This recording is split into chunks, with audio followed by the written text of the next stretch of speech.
अवधूत चिंतन श्री गुरुदेव दत्त स्वामी महाराज की जय. छत्रपती शिवाजी महाराज की जय. माहूर इथे दर्शनासाठी गेलो होतो.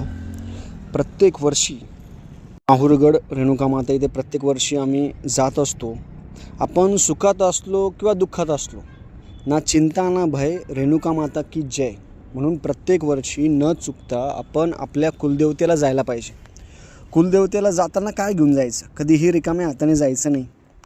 कुलदेवतेला आपण जाताना 11 अलंकार असेल. 11 अलंकारामध्ये हार, वेणी, फणी, मणिमंगळसूत्र, विरोधे, जोडवे, खेळणा पाळणा, साडी चुळी, 5 फळं असेल, हार असेल, हे सगळं आपण साधं सोपं घेऊन जायचं.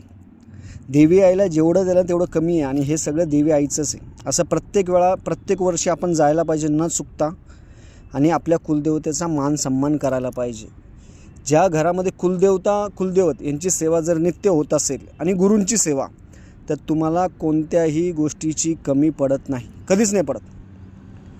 आम्ही प्रत्येक वर्षी रेणुका मातेला जायचा प्रयत्न करतो. देवी आई बोलवते आम्हाला.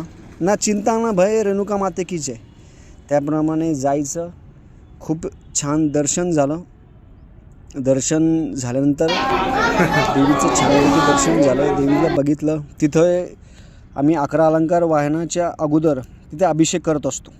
देवीच्या ठिकाणी अभिषेक करायला खूप महत्त्व आहे. सवाष्ण ब्राह्मण जेवण तिथं करणं असेल, देवीला नैवेद्य असेल, पुरणपोळीचा नैवेद्य असेल, तांबूल असेल, अभिषेक असेल, हे सगळं आपण प्रत्येक वर्षी गेल्यानंतर करायला पाहिजे. आपण जातो वर्षातून एकदा. मग वर्षातून एकदा गेल्यानंतर तिथे देवीच्या समोर बसून आपण अभिषेक असेल, सेवा असेल, श्रीसुक्त असेल, पुरुषसुक्त असेल, दुर्गा सप्तशती असेल, सिद्धकुंजिका स्तोत्र असेल, जी सेवा करता येईल ते देवी आईच्या समोर बसून जर आपण केली तर तेवढं पुण्य आपल्याला प्राप्त होतं. आणि रात्री 8 वाजता देवी आईची आरती असते. त्या आरतीला पण आम्ही बसलो. खूप मन प्रसन्न झालं. मंगळवार होता आणि एक प्रकारचा आनंद भेटतो.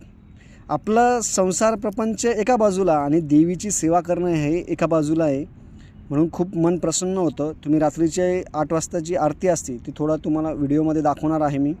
ते अवश्य बघावं. मन प्रसन्न होतं.